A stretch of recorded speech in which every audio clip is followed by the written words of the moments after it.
Hello everybody and welcome to the ESI Digest, where we run through the biggest esports business related news stories of the week. I am Tom Daniels, the sub-editor of Esports Insider, and this episode of the ESI Digest is in partnership with payment solutions firm AstroPay. So we're really glad to have them on board as we talk about 5 huge esports business related news stories, alongside an honourable mention which we'll be talking about at the beginning. In this digest, we're going to be talking about the launch of a new music label which ties in with the gaming and esports industry, OFFMETA. We're also going to be talking about WWF and their partnership with Ninjas in Pyjamas, ESL adding Wild Rift to its ESL Premiership series, Enthusiast Gaming securing Icy Veins, potentially for €7 million, and Kevin Durant announcing that he has invested in esports organisation Andbox. But first, before we jump into those 5 stories, we do have an honourable mention, and it is that Grid Esports, the data platform, has partnered with tournament organiser We Play Esports. Now, this apparently is alleged to do with We Play Esports, CSGO and Dota 2 tournaments, and it ensures that Grid's core data services and integrity monitoring will be included in the agreement, which means that there'll be greater integrity throughout these tournaments. Now, we've seen We Play Esports very much focus on the fighting game community. Obviously, you've got the Ultimate Fighting League, which they've recently announced, and they're doing like another fighting game community tournaments throughout that as well.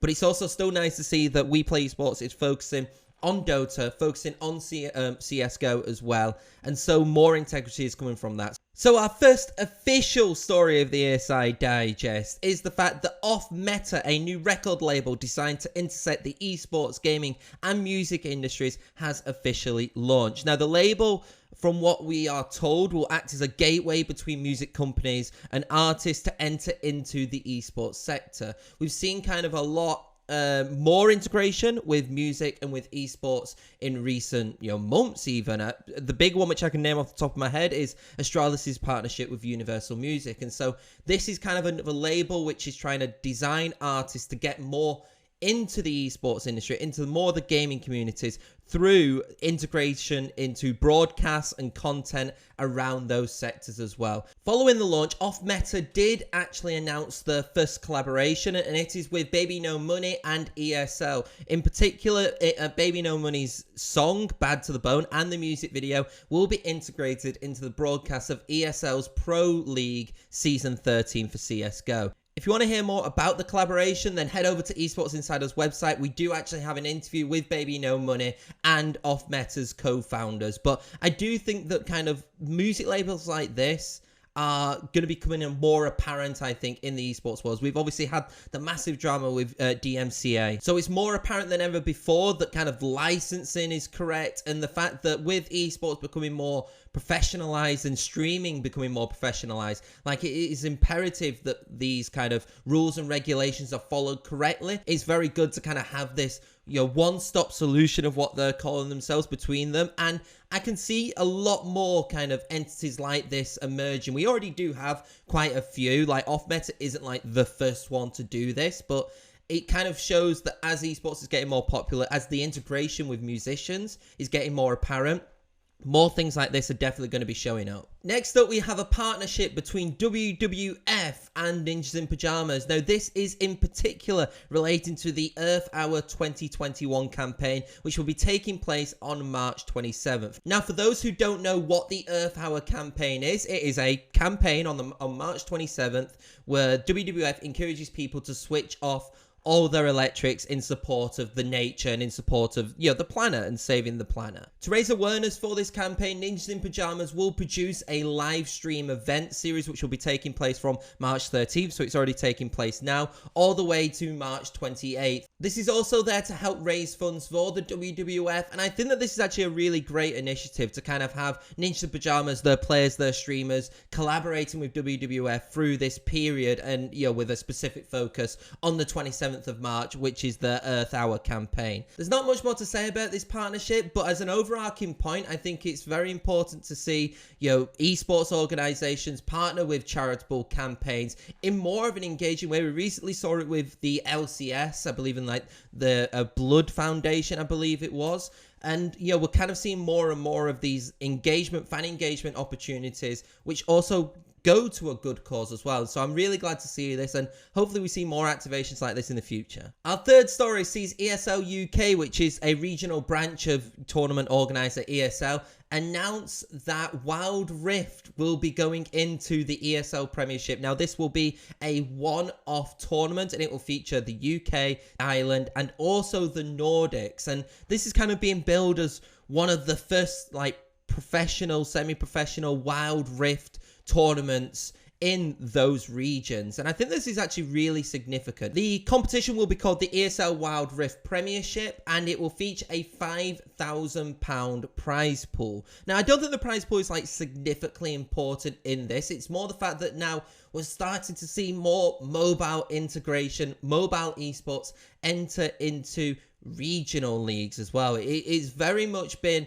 a global phenomenon, and you would probably say more in like the eastern regions as well, but now we're seeing more western regionalized mobile sports. And I think while this is a one-off by ESL UK, you would probably expect that if this does go well, and I can see this being more like a tester to see, one, how they can run it and how people react to it, but if this does go well, we could see more like Wild Rift tournaments similar to this in the UK scene in the future, and then maybe also spread it out, like I said, further into the Nordics or further into Europe. Like I said, the prize pool is only £5,000. It's still like a significant amount, but it's not on the mass scale of tournaments which we've seen in the past. But it's the fact that ESL are now trying to integrate Wild Rift into the ESL Premiership. Our penultimate story of the ESI Digest sees Enthusiast Gaming, which is more known as the parent company behind Luminosity Gaming, set to acquire news and strategy guide platform Icy Veins for around €7 million,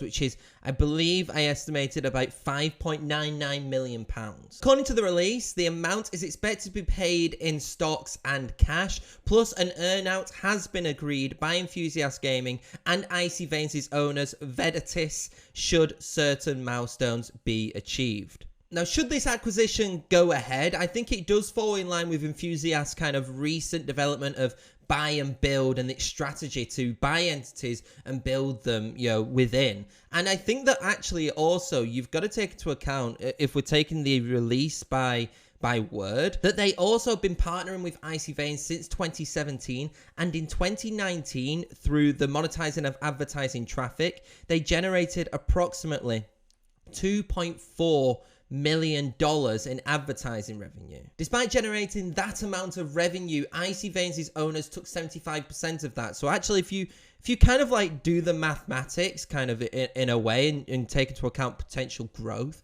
€7 million actually doesn't seem like as high as a figure, I think, as what a lot of people were thinking for what is a news and strategy guide website. As we expected, if the acquisition is successful, then Enthusiast Gaming will gain 100% of the advertising revenue because they will own it, so no longer they will be sharing it with Icy Veins' owners. And then also it gives the option for the organization to monetize Icy Veins in different ways through its other platforms. So I'm actually really looking forward to see where Enthusiast Gaming takes Icy Veins now, well, if they potentially can purchase them, because right now it has not been confirmed, but the announcement has come out that they've set to acquire them, and it seems likely that will happen.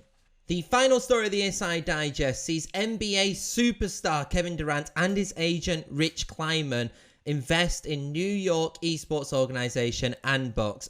Specifically, this is through their investment vehicle 35 Ventures. Now, for those who are unaware who Andbox are, they actually are the owner of 2 franchise slots, one being in the Call of Duty League, which is the New York Sublimers, and in the Overwatch League, which is via New York Excelsior. They also do have a Valorant team that competes under the same name as well. According to the release, Durant and Kleiman will join the Andbox team as investors and creative partners, with Durant and 35 Ventures being active partners across different initiatives for Andbox. This includes the creation of new entertainment content and the design of new merchandise collections. Personally, I think for me, the fact that Andbox is a New York kind of centered esports organization as what has drove Durant and 35 Ventures into this investment, because A lot of people have kind of a lot of opinions about localization of esports organizations, whether that be through the organization themselves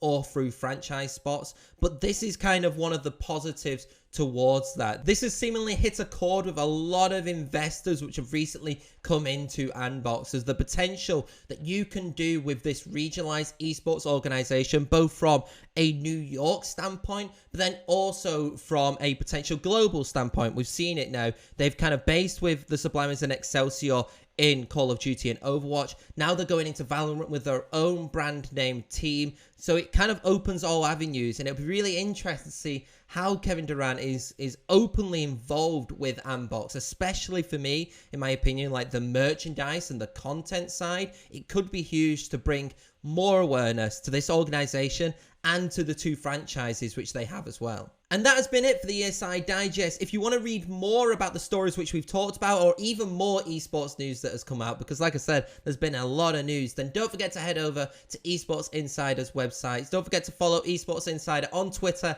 and Instagram as well. We're definitely going to keep more consistent on the Instagram. We're trying to push to gain more followers on that as best as we can. If you also want to follow me on Twitter, then it is @TheTomDaniels. But until next week, this has been the ESI Digest, and we'll see you next time.